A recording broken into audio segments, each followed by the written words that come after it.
विक्की के कैरेक्टर को लेकर आज हमें और भी ज्यादा डिटेल में पता चला। उसका जो कैरेक्टर था, मैंने आपको पहले दिन जिस दिन उसका चेहरा दिखाई दिया था एंडिंग में, उस दिन बोला था कि काफी फनी होगा, काफी इंजॉयबल होगा, काफी मस्ती मजाक करने वाला होगा। लेकिन जब जरूरत पड़ेगी तब वो एक मैच्योर कैरेक्टर बनकर भी सामने आएगा। वो काफी मोटिवेटेड कैरेक्टर भी बनकर आएगा जो काव्या को मोटिवेट करेगा। एंड आज के एपिसोड में ही हमने देखा जब काव्या सीएम हाउस के अफरों के सचिवालय के बाहर खड़ी थी, तो वहां पे किस तरीके से विक्की ने काव्य को मोटिवेट किया, और एक बार नहीं अलग अलग बातों पर अलग अलग जगहों पर मोटिवेट किया। तो यहाँ पर एक बात तो कंफर्म्ड है कि विक्की काव्य को एक जज्बा एक जुनून वाले प्लेटफॉर्म पर लेकर आ जाएगा। बट दिक्कत यहाँ पर ये है कि काव्या और विक्की का ये जो हम लोगों ने प्रोमो में भी देखा कि कहीं जा रहे हैं, ये रिलेशन किस तरीके से किस बेसिस पर बना रहे हैं, ये काफी ज्यादा मतलब मेरे लिए एक कंफ्यूजिंग और काफी ज्यादा इररेलेवेंट लग रहा है। क्योंकि यार मुझे नहीं हो रही है बात डाइजेस्ट कि एक नॉर्मल कैब ड्राइवर, ओला उबर ड्राइवर कैसे एक आईएएस ऑफिसर के इतने ज्यादा क्लोज आ रहा है। ये बात इररेलेवेंट लग रही है मुझे, बहुत ज्यादा इररेलेवेंट लग रही है, क्योंकि यार नहीं बनता कुछ सेंस। हाँ, यहाँ पे आप उसको एक गवर्नमेंट ड्राइवर बता देते या फिर कहीं ऐसा कुछ होता जहाँ पे काव्य उससे रिलेटेड होती, डाइजेस्टेबल थी चीजें। लेकिन जब आप यहाँ पे ऐसा कुछ नहीं बता रहे, आपको उसको सिर्फ एक नॉर्मल प्राइवेट ड्राइवर बता रहे हो, दिहाड़ी पर काम करता हो, गाड़ी भी वो किसी और की लेके चला रहा है, नहीं हो रही भाई चीजें डाइजेस्ट। बिल्कुल भी चीजें डाइजेस्ट नहीं हो रही। उसके बाद दूसरी सबसे बड़ी चीज यहां पर संजीव, जो मैंने कल बात भी बोली थी, कैसे एक आईएएस ऑफिसर की जगह एक गुलाम लग रहा है। टू बी एग्जैक्ट, गुलाम मैं क्यों कह रहा हूं, आदि के आगे पीछे घूमना, आदि की वाहवाही करना, आदि के लिए हैशटैग्स बनाना, मैंने इसलिए गुलाम बोला। वो एक आईएएस ऑफिसर नहीं लग रहा। दोस्ती में काम करने वाली बात अलग हो जाती है, वो अलग है। मैं यहाँ पे प्रोफेशनल लाइफ की बात कर रहा हूँ, एक आईएएस और एक नॉर्मल इंसान की जो कभी एक नेता था, ठीक है। ये चीज भी डाइजेस्ट नहीं हो रही किसी भी तरीके से, किसी भी एंगल से। और अगर आपको डाइजेस्ट हो रही है तो मुझे नहीं पता भाई आपका डाइजेशन किस टाइप का, जो आपको ये बात डाइजेस्ट हो रही है। लिटरल वे में भाई ये डाइजेस्ट करने वाली बात है ही नहीं कि कोई भी इसको डाइजेस्ट कर लेगा आसानी से। इवन सोशल मीडिया पर भी मैंने देखा आज कि लोग ये बोले कि कैसे एक आईएएस ऑफिसर की जो इज्जत है ये मतलब उड़ा रहे हैं, धज्जियां। सीरियसली एक आईएएस ऑफिसर का पद, औहदा, उसकी रेपुटेशन, उसकी इज्जत, उसका एक होता है कि हाँ भाई ये आईएएस ऑफिसर है, घमंड, सब खत्म। काव्या हो, संजीव हो, डजेंट मैटर भाई, तुम कोई भी हो, आईएएस तुम किसी काम के नहीं, तुम्हारे अंदर वो आईएएस वाली बात है ही नहीं, खूबी है ही नहीं भाई, तुम किस बात की आईएएस हो।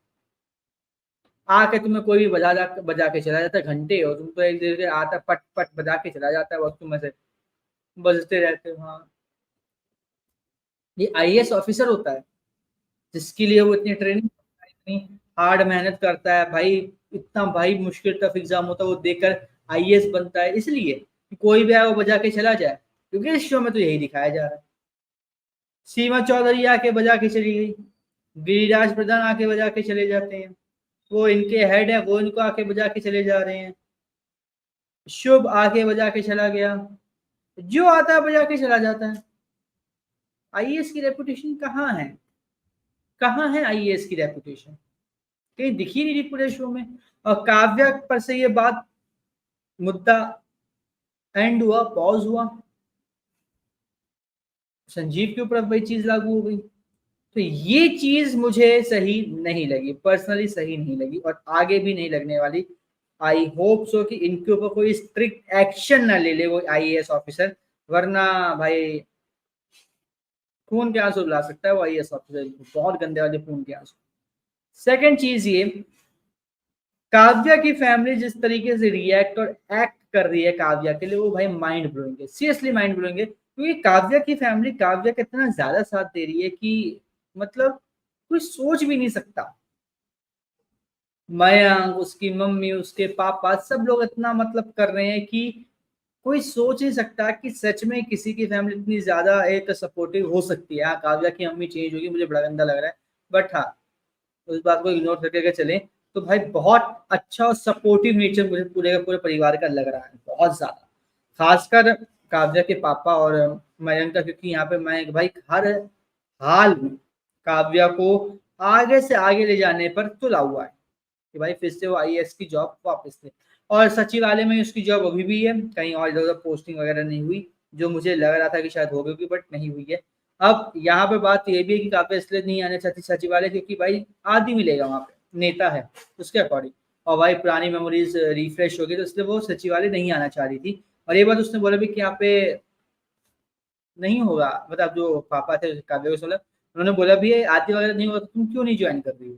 तो यहाँ पे ये चीज फील हुई कि हाँ, काव्या को मे भी ऐसा हो सकता है कि आदि के साथ दोबारा फेस ऑफ ना करना पड़े, इसलिए वो सचिवालय और इस जॉब जॉब से थोड़ा दूरी बना के रखे हुए थी। But on the other side अगर हम बात करें आदि की, आदि भाई बहुत ज्यादा मतलब एक जुनून से भर चुका है कि भाई मुझे तो अब दोबारा बनना है नेता किसी भी हाल में, चाहे कुछ हो जाए, आपको उनको अब नेता बनना है, सीधी सी बात है, उसके लिए अपन किसी भी हद तक जाएगा। बच्चे को पेड़ पर चढ़ता हुआ देखा, उसने अपॉर्चुनिटी समझी भाई ये तो काम करेगा अपन के लिए, चढ़ जाओ भाई पेड़ पर, वीडियो बनाओ, और हैशटैग क्या सोचे, संजीव बोलता है हैशटैग क्या सोचे, हैशटैग भी बताता है, hashtag Adiraj Pradhan is back. मतलब चीजें कहां से कहां जा रही हैं। काव्या अपना जज्बा जुनून छोड़ के, वो काव्या का जो नेचर है वो आदि का नेचर बन चुका, केयर फ्री एंजॉय करना। काव्य का नेचर आदि के पास आ चुका कि भाई अगर मुझे कोई चीज करनी तो वो मुझे करनी है, ठीक है, सही रास्ते से करनी है तो सही रास्ते से, अगर गलत रास्ते पर भी चलना पड़ेगा तो हम लोग आगे वाले आने वाले एपिसोड्स में देख लेंगे कि आदि क्या करता है गलत रास्ते के लिए, या वो चलता है या नहीं चलता। बट यहाँ पे दोनों के रोल स्विच हो चुके हैं, सीरियसली बोलूँ रोल इन स्विच, मतलब कि दोनों की जो पर्सनालिटी थी, एक काव्या एक जज्बा जुनून का जो एक रोल था काव्या का, वो स्विच हो चुका है आदि के ऊपर। आदिराज एक जज्बा एक जुनून, और आदिराज का जो केयर फ्री नेचर था वो अब स्विच हो चुका है काव्या का, जो बिल्कुल केयर फ्री में अपनी मस्ती मौज मस्ती में रहती है, उसको घंटा नहीं फर्क पड़ रहा कि क्या हो रहा है क्या नहीं हो रहा। ठीक है, तो अब ये जो कैरेक्टर का स्विच हुआ है हम लोगों ने जो देखा है, वो अब आने वाले एपिसोड्स में किस हद तक आगे बढ़ता है या किस हद तक आगे जाता है, ये भी देखना मेरे लिए इंटरेस्टिंग है, क्योंकि चीजें जितनी भी आगे होंगी वो काफी ज्यादा बेहतरीन तरीके से होने वाली हैं और काफी ज्यादा इंटरेस्टिंग वे में होने वाली है। सो लेट्स सी आगे आने वाले एपिसोड्स में क्या होता है कैसे होता है। लेकिन आप हमें कमेंट करके जरूर बताइएगा कि भाई आपको काव्या के आज के एपिसोड को देखने के बाद क्या लगा, कि विक्की और काव्या का जो सीन हमें देखने को मिल रहा है, दोनों हाथ में हाथ डाल के जा रहे हैं किसी पार्टी में, वो क्या है, क्यों है, और वो कैसे हुआ पॉसिबल। संजीव क्या आईएएस ऑफिसर है या फिर नहीं है, या फिर वो बन चुका है आदि का पीए पर्सनल असिस्टेंट। आदि क्या किसी भी हद तक जाएगा अपने नेता वाली कुर्सी को पाने के लिए, जस्ट लाइक गिरिराज प्रधान, या फिर नहीं वो सच्चाई के रास्ते पर चल के सब कुछ अच्छा अच्छा करके ही अपनी जो नेता की कुर्सी है वो लेने की कोशिश करेगा। कमेंट करके हमें सब कुछ जरूर बताइएगा, और इसी तरीके के हर एक अपडेट्स लेने के लिए चैनल को सब्सक्राइब कर लीजिए, बेल आइकन को दबा लीजिए ताकि आपसे मिस ना हो हमारा कोई भी लेटेस्ट अपडेट।